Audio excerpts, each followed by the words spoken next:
Hi everyone, my name is Shriya Yedire, and I've lived in Germany for almost my entire life. I have German friends, I speak German, I watch German television, and I'm even working towards getting my German passport. Nevertheless, I often find myself puzzled when asked the question, where are you from? See, society likes to put us into categories. She's dark-skinned, she has black hair, she's Indian. She's light-skinned, she has blonde hair, she's German. But the truth is, even if people like to believe I'm not, I am German. But I'm also Indian. Standing here today as a bicultural individual, I can confidently say that I found harmony and prosperity from both these parts of my identity.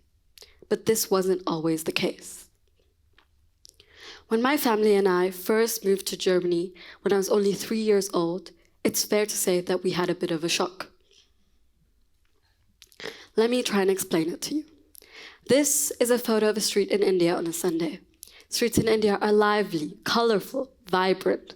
They're filled with the sounds of dance performances, smells of street food stalls, hundreds of people, and most likely half a dozen cows wandering around. On the other hand, this is a photo of a street in Germany on a Sunday. I think you can imagine the shock we had. We also do festivals a little differently, as you can see.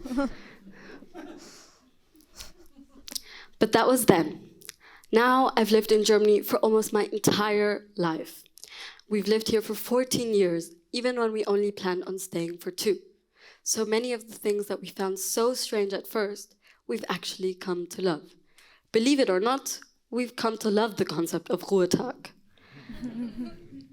Having 1 day a week where shops are closed and motion stops would do India a lot of good, actually. Because in a world that often glorifies hustle and productivity, this notion of taking a break, a rest period, allows us to relax, reflect, and recharge. So, in the spirit of multiculturalism, if India can learn from Germany, what can Germany learn from India? Today, I would like to share with you 2 meaningful aspects of my Indian culture.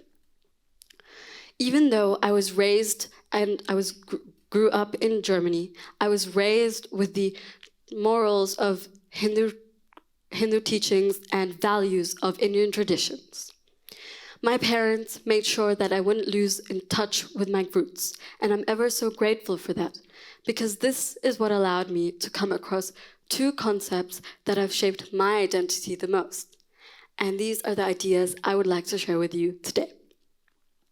The first is very close to my heart, and most of you may already know this. Karma. No, not the Taylor Swift song. Karma. It's a concept already widely used in Western culture, but did you know that the concept originates from Hinduism? This just goes to show how you don't actually have to be Indian or Hindu to use concepts such as this. Karma essentially means what goes around comes around. It's the cosmic law of cause and effect, reminding us that every action has a ripple effect, shaping our present and future. Consider this scenario. You come across someone in need. Perhaps it's a stranger struggling on the streets.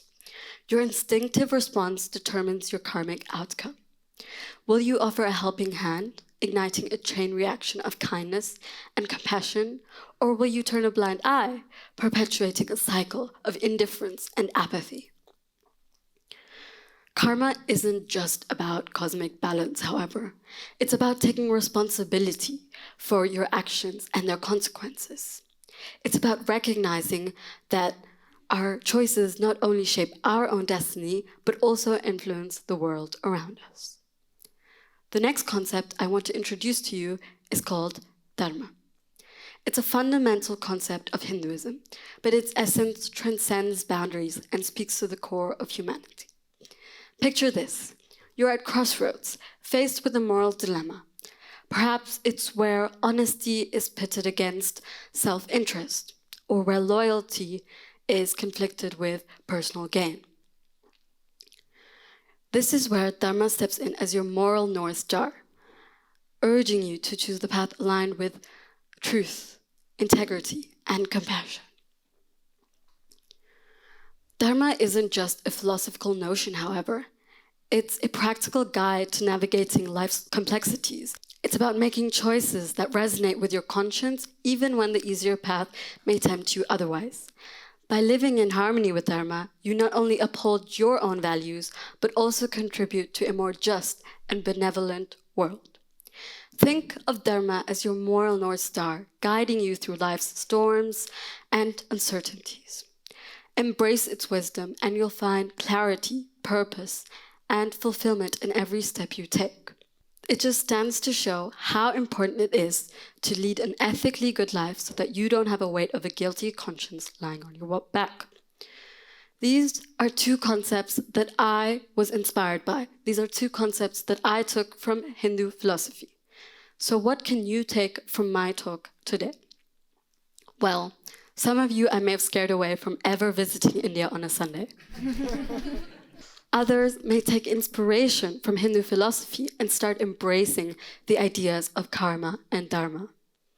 But I hope that all of you understand the richness and harmony that comes when different cultures meet. So, embrace your cultures and embrace the now.